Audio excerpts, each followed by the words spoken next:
चलो बच्चों, चैप्टर कर रहे थे हम, चैप्टर की बात करते हैं हम वापस से। चैप्टर नंबर 5 चल रहा था हमारा, पीरियोडिक क्लासिफिकेशन ऑफ एलिमेंट्स। ठीक है, और हम मेंडलीव की पीरियोडिक टेबल की चर्चा कर रहे थे, उसमें हमने अचीवमेंट्स देख ली थी उसकी। अब हमें उसकी क्या देखनी थी? Limitations of Mendeleev's.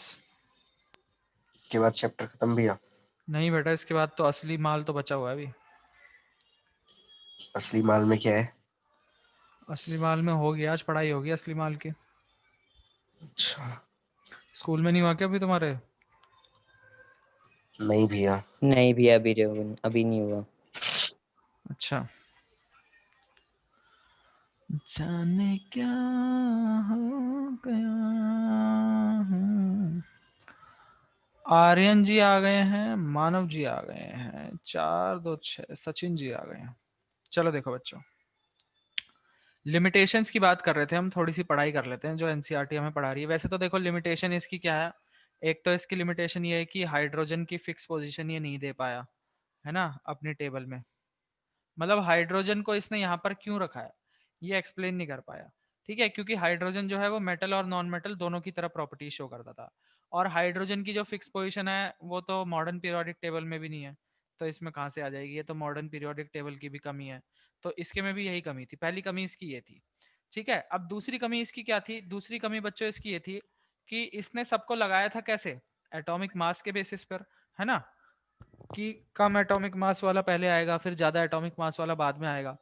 लेकिन जब कुछ समय बाद आइसोटोप्स की डिस्कवरी हुई, तो आइसोटोप्स तो ऐसे एटम्स थे जो कि सेम ही एटम थे पर उनके मास अलग अलग थे। तो उनको समझ नहीं आया उनको कहाँ रखें हम, क्योंकि मास तो उनके अलग अलग है ना, और एटम वो वही है। अब जैसे हाइड्रोजन के हमारे पास 3 आइसोटोप है, तो तीनों आइसोटोप को कहाँ कहाँ रखा जाए? कार्बन के 2 आइसोटोप हैं, ऑक्सीजन के 2 आइसोटोप हैं, क्लोरीन का आइसोटोप है ना, दुनिया भर के आइसोटोप्स है हमारे पास। तो आइसोटोप्स को हम कहाँ रखें ये हमें समझ नहीं आया। ठीक है, तो आइसोटोप्स की पोजीशन नहीं दे पाए हम मेंडलीव की पीरियोडिक टेबल के हिसाब से। तो जब आइसोटोप्स की डिस्कवरी हुई, तो इनकी टेबल जो है थोड़ी सी कच्ची पाई गई कि आइसोटोप्स को रखने की जगह नहीं मिल रही हमें। ठीक है, दूसरी कमी इनकी ये थी। और तीसरी कमी अच्छा इनकी ये भैया। थी, तीसरी कमी इनकी ये थी कि इन्होंने ना एक अपना पीरियोडिक लॉ दिया था। ठीक है, जो आपसे पेपर में पूछता है, मैंने आपको जो लिखने के लिए भी कहा था। मेंडलीव का पीरियोडिक लॉ कहता है कि the properties of elements are the periodic function of their atomic masses. कहने का मतलब पीरियोडिक लॉ का ये है कि अगर आप एटॉम जितने भी आपके पास एलिमेंट्स हैं उन सबको इंक्रीजिंग एटॉमिक मास की फॉर्म में रखोगे, यानी कि एटॉमिक मास के हिसाब से रखोगे, तो जो प्रॉपर्टीज हैं वो पीरियोडिकली रिपीट होती है। पीरियोडिकली क्या होती है? रिपीट होती है, मतलब कुछ तक सेम होगी, उसके बाद फिर 7वें की या 8वें की प्रॉपर्टी पहले के जैसी हो जाएगी, जैसे न्यूलैंड ने बताया था और जैसे इनके टेबल में भी हमने देखा था, है ना, कि सबको इंक्रीजिंग एटॉमिक मास में लगाया पर इन सब की आपस में एक जैसी है, इन सब की आपस में एक जैसी है, इन सब की आपस में एक जैसी, मतलब ये प्रॉपर्टी रिपीट कर रही है ना, तभी तो वो एक ही कॉलम में रखे गए हैं। तो ये इनका पीरियोडिक लॉ हाँ था, भैया। इसको बच्चों याद भी रखना है आपको। ठीक है, पेपर में ही पूछता है। अब पीरियोडिक लॉ में इन्होंने बोला कि प्रॉपर्टीज जो है वो अपने आप को रिपीट करेंगी तब कब? जब आप उनको लगाओगे एटॉमिक मास के हिसाब से, यानी कि ये इनका पीरियोडिक लॉ है, यानी कि पूरी पीरियोडिक टेबल का निचोड़ इन्होंने ये निकाल के दिया हमें, अपने पीरियोडिक लॉ। ठीक है, और पीरियोडिक लॉ इनकी बात करता है कि एटॉमिक मास को आप लगाओ लाइन बारी से।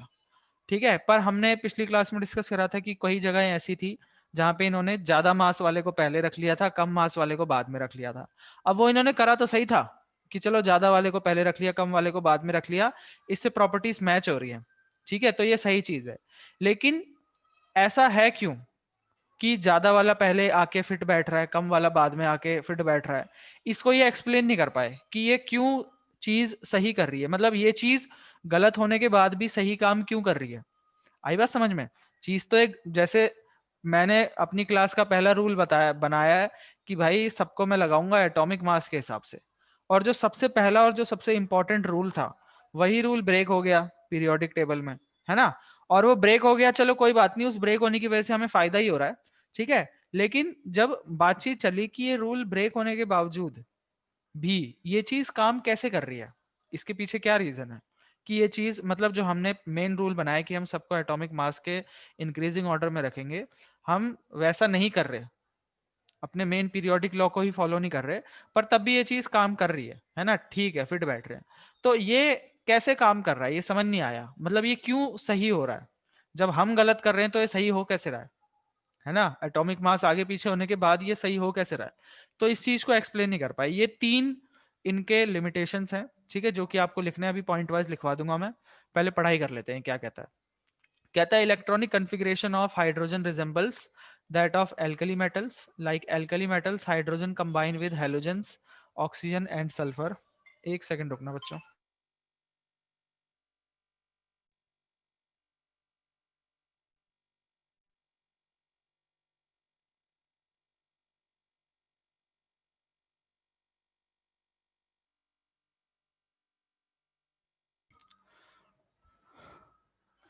अरे यार एक सेकंड।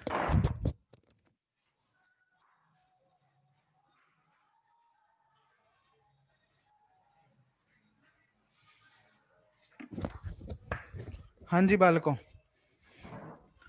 बालकों एंड बालिकाओं, although there is no balika today,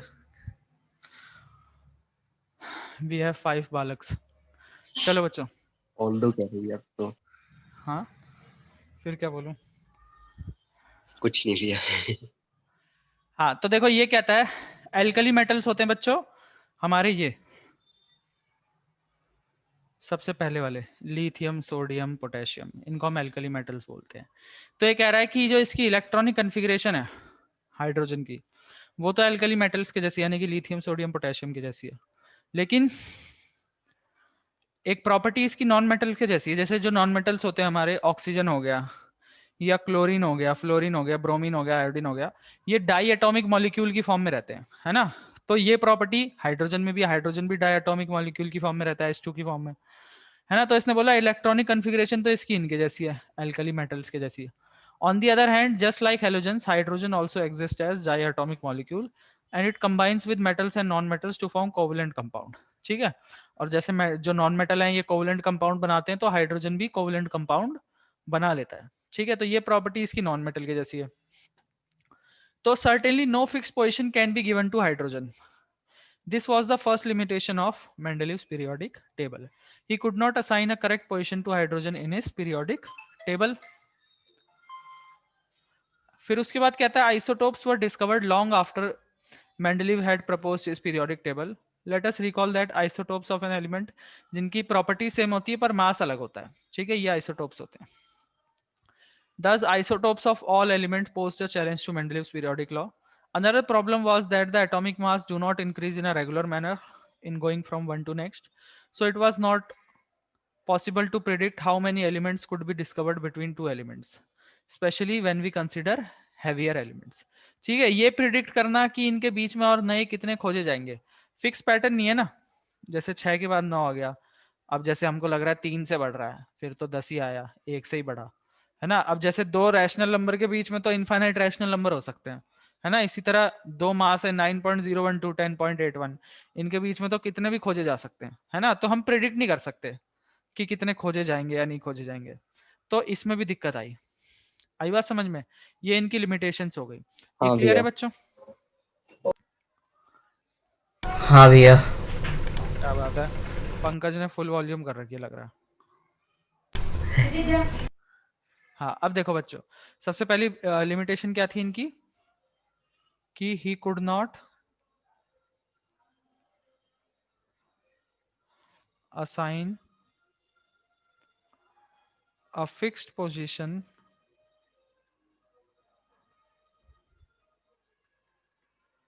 to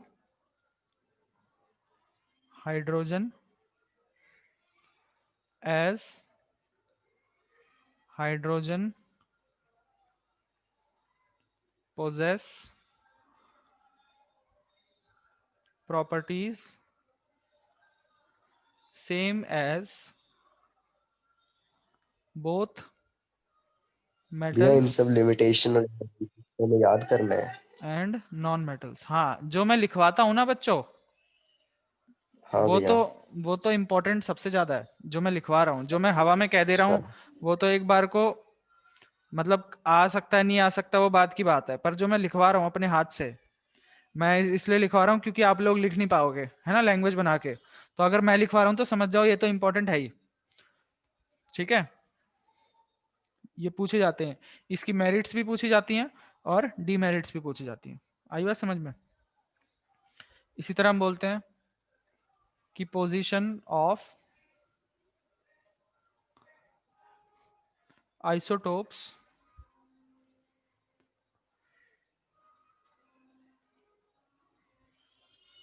could not be explained। Isotopes की पोजीशन को भी एक्सप्लेन नहीं किया पाया, नहीं कर पाए, है ना। और इसके अलावा क्या थी तीसरी चीज, कि जो एटॉमिक मास है वो एक रेगुलर मैनर में नहीं बढ़ रहा।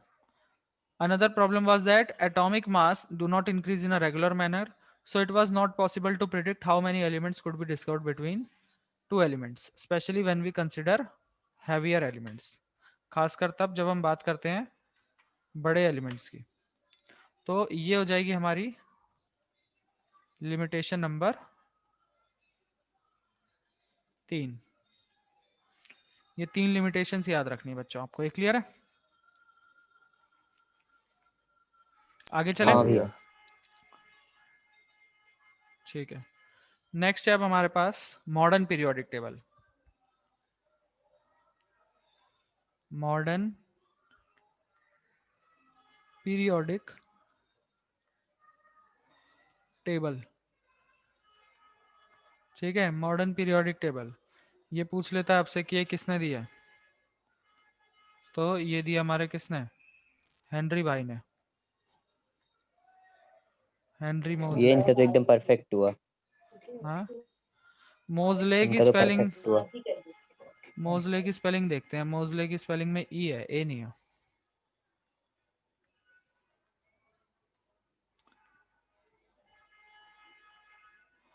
अरे फिर गलत लिख रहा है। मोजले मूसे वाला है ये, ठीक है। ठीक है, ये है हेनरी मोजले। इन्होंने मोस्टली दिए, हाँ इन्होंने दिए मॉडर्न पीरियोडिक टेबल, ठीक है, या मॉडर्न पीरियोडिक लॉ।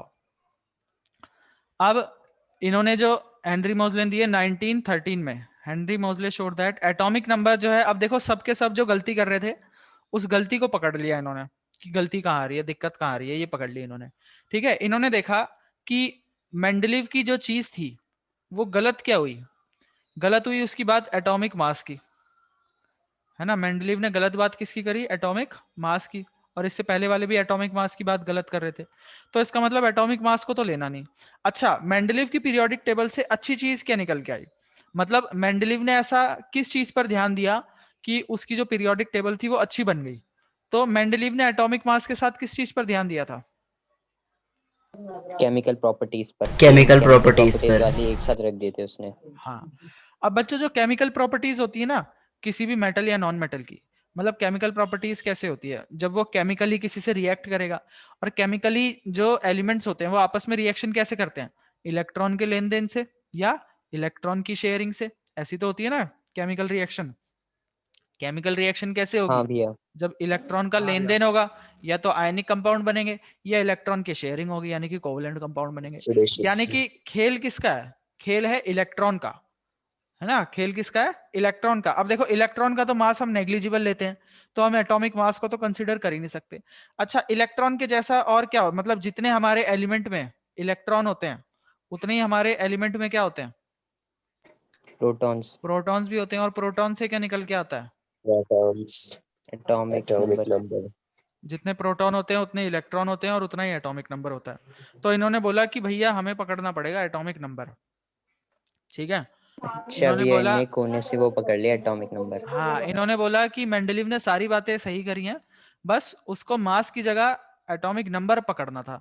तो ये आपको बच्चों स्टेटमेंट है, properties of elements are a periodic function of their atomic number. जैसे मेंडलीव का क्या था कि properties of elements are a periodic function of their atomic mass, इन्होंने मास को हटा के क्या कर दिया, नंबर कर दिया।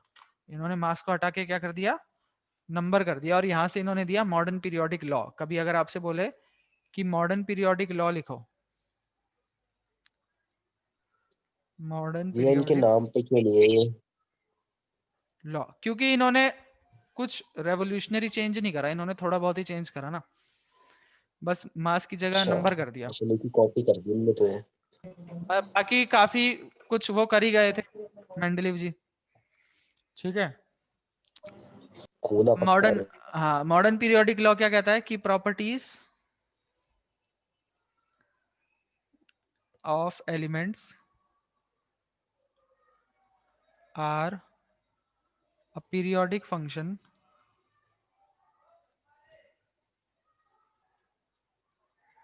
ऑफ देयर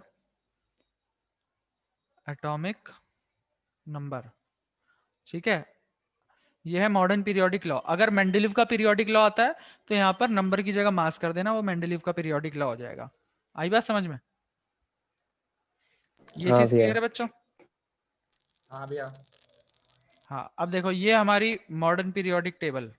ठीक है, इसमें के बारे में एक चीज और याद रखना कि यहाँ पर लिख देता हूं मैं, मॉडर्न पीरियोडिक टेबल हैज 16,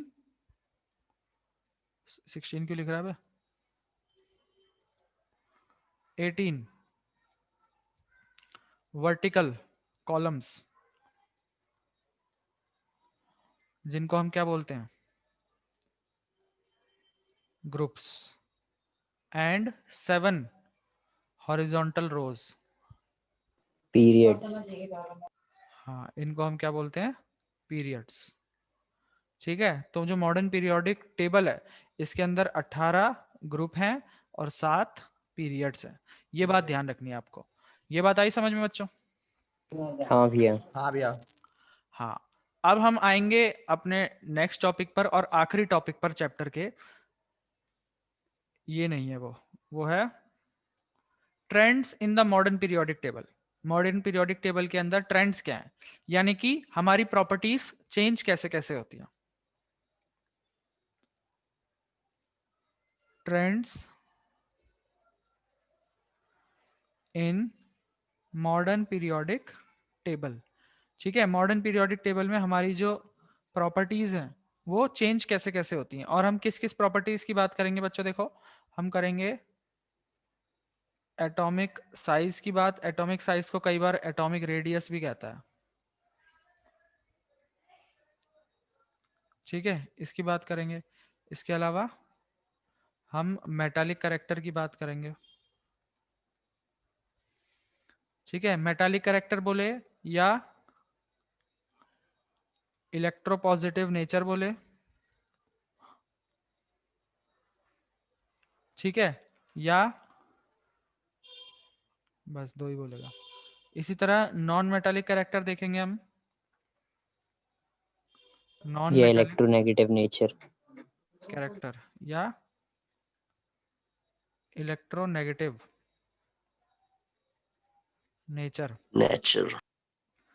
ठीक है, और हम क्या देखेंगे, वैलेंसी देखेंगे हम,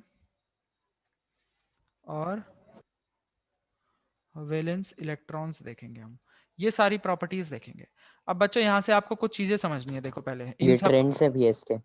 ये ट्रेंड्स नहीं है, ट्रेंड्स का मतलब है कि चेंजेस कैसे कैसे होंगे, और हम इन सब प्रॉपर्टीज में चेंजेस देखेंगे कि एटॉमिक साइज कैसे बदलेगा, ये कैसे बदलेगा, ये कैसे बदलेगा, ये कैसे बदलेगा, ये कैसे बदलेगा। ठीक है, अब इससे पहले कुछ चीजें समझना। जैसे कि मान लो आपकी ये टेबल है, ये आपकी मॉडर्न पीरियोडिक टेबल है।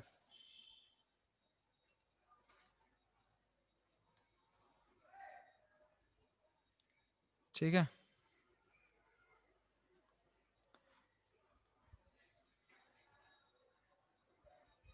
ये मान लो मॉडर्न पीरियोडिक टेबल है आपकी।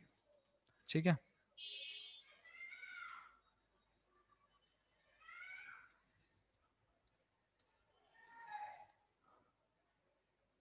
अब इसमें ये क्या है, हमारे ये जो खड़े खड़े हैं वर्टिकल कॉलम्स, इसको हमने क्या बताया था,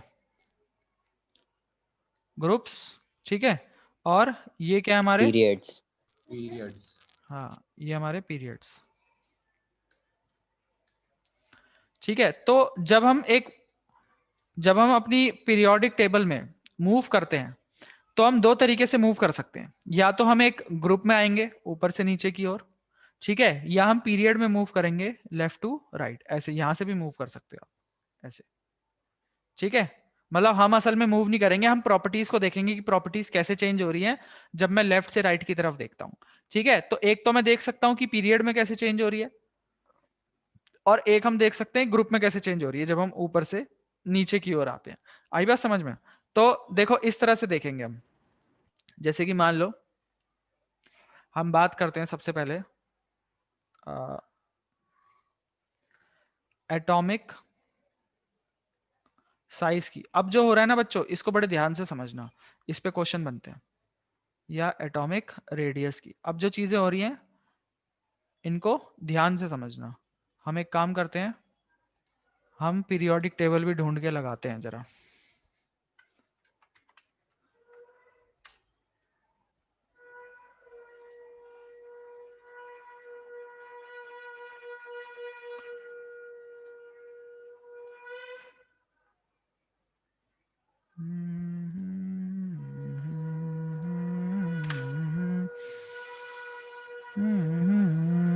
ये हमारी पीरियोडिक टेबल है। ठीक है, अब देखो अगर मैं ग्रुप की बात करता हूं बच्चों, सबसे पहले हम कौन सी प्रॉपर्टी की बात कर रहे हैं, हम एटॉमिक साइज या एटॉमिक रेडियस की बात कर रहे हैं। तो जो एटॉमिक साइज या एटॉमिक रेडियस है, ठीक है, इसमें हम दोनों चीज चेक करेंगे, यानी कि जब हम ग्रुप में चल रहे हैं तो क्या फर्क पड़ता है एटॉमिक साइज पर, और जब हम एक पीरियड में मूव कर रहे हैं तो क्या फर्क पड़ता है। ठीक है, तो इसमें हम सबसे पहले देखेंगे while going down in a group, down in a group।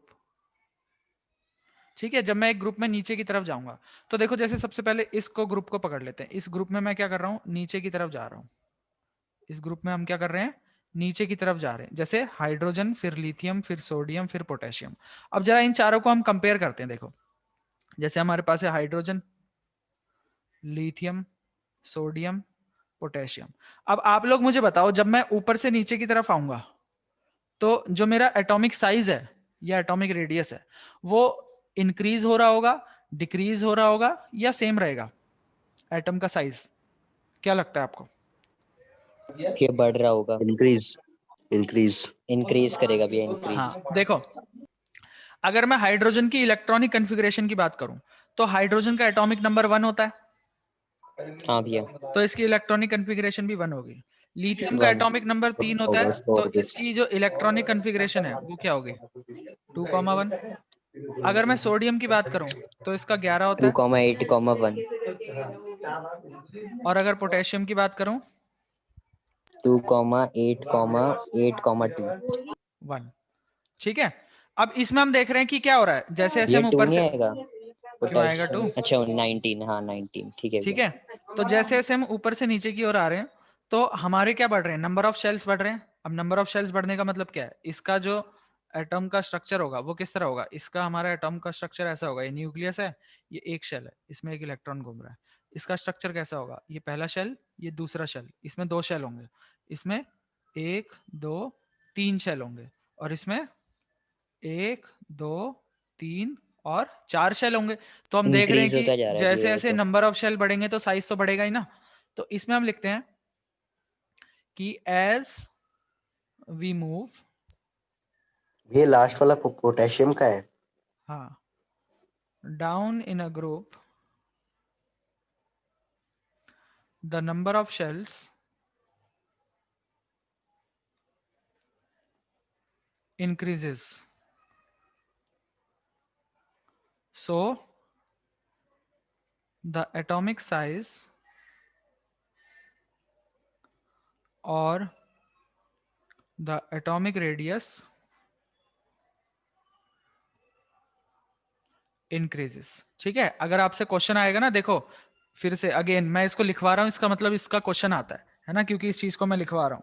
आपसे क्वेश्चन में आएगा कि बताओ कि जब हम एक ग्रुप में ऊपर से नीचे की ओर आते हैं तो हमारा जो एटॉमिक साइज है वो कैसे चेंज होता है। तो आपको ये आंसर लिखना है कि जब हम एक ग्रुप में ऊपर से नीचे की ओर आते हैं हमारा एटॉमिक साइज क्या होता है, इंक्रीज होता है, क्योंकि नंबर ऑफ शेल्स बढ़ रहे हैं। जो ब्लू से लिखा है ये आंसर लिखना है आपको।